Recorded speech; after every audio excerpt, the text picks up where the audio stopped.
Welcome back to Elevation Perspective. My name is Mark, and today we are talking about the MLB All Star Game. The process of the MLB All Star Game just really frustrates me.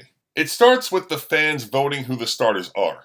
This part is kind of a double-edged sword because on one end I appreciate that the fans have a say, and it is an exhibition game after all. The All Star Game used to decide home field advantage in the World Series, and those are tremendous stakes, but now they literally play for nothing. But when you put these decisions in the hands of the fans, you're one, getting the choices wrong, and two, penalizing the superstars of our sport who may not have a large fan base of people stuffing the ballots on their behalfs. The concepts of snubs are most frustrating to me because of the Hall of Fame. You hear all the time when writers are giving their credentials for the Hall of Fame, they care about the number of All-Star Game selections. If a player's resume comes down to just say, for example, they have 5 All-Star Game appearances, but they should have 7 or 8, that's a problem. I also think it's time we move past the every team has to send a player rule. This rule has created comical All-Stars in years past. The only bad pick this year in my eyes under this rule is Shane Smith of the Chicago White Sox. Shane Smith has a 4.20 ERA and a 1.33 WHIP. That is a serviceable major league pitcher, but that is simply not an all-star in my classification. This rule was implemented so every fan base feels involved in the All-Star Game festivities, but I find it really hard to believe a White Sox fan will now watch the All-Star Game because Shane Smith might pitch an inning.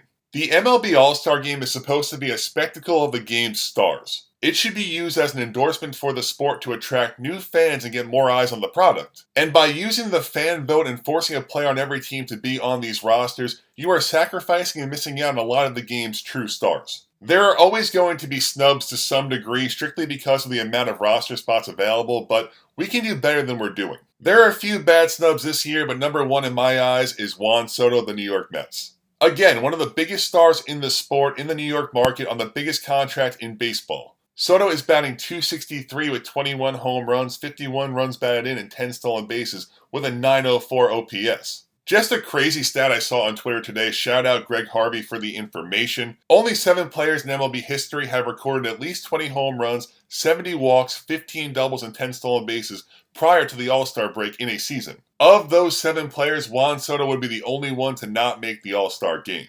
Kyle Stowers is having an All-Star worthy year, and I don't want to diminish that from him. This is a guy who I think most evaluators viewed as a 4th outfielder when he was traded over to Miami, but he's been awesome. He's hitting .280 with 16 home runs and an .866 OPS. But he is only on this team over Juan Soto because the Marlins need a representative. The other popular comparisons right now going around are Corbin Carroll and Fernando Tatis Jr. I just don't see how you look at these players' stats side by side and tell yourself, yeah, it should be Carroll or yeah, it should be Tatis. Both Carroll and Tatis are superstars in our game, so these arguments apply less to them, but also it kind of raises the common sense factors here.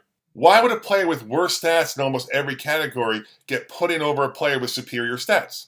There is a good chance that someone gets hurt or someone backs out and this whole Soto rant is for nothing, but it shouldn't even come to that. My second just what are we doing here is Julio Rodriguez. Julio has a .695 OPS. He's hitting .247 with 11 home runs and a .695 OPS. And we thought he should be in the All-Star game over the likes of George Springer, Cody Bellinger, Joe Adele, Wilyer Abreu, and just countless other guys more deserving. For a moment now, I want to shift the focus here on a more positive note and talk about a few first-time All-Stars. We know all about James Wood and Pete Crow-Armstrong and Jacob Wilson. Those guys are in the MVP and batting title conversation, but I want to point out 2 under-the-radar All-Stars who I want to really give spotlights to.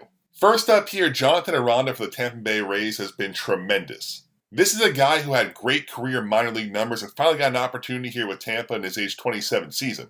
Aranda is hitting .320 with 10 home runs and an .877 OPS. That is phenomenal. And our second player here is Randy Rodriguez of the San Francisco Giants. I thought this selection was really cool because it's very rare that a reliever that is not a closer gets the nod to the All-Star game. But Randy Rodriguez has been absolutely incredible and is very deserving of these honors. In 39 innings, Rodriguez has a 0.69 ERA, a 0.70 WHIP, and 54 strikeouts in those 39 innings. To wrap up my thoughts and this video, I just think the MLB just has to do better. Enough with everyone needs to have an all-star and enough of guys being left off the roster in exchange for players less deserving. I try not to get too worked up about this because in the end this is an exhibition game and it means nothing, but if you're going to hold this event and market it the way you do, just do it right. Hopefully everyone enjoyed this video. If you did, please hit subscribe. Thank you so much for watching and have a great day.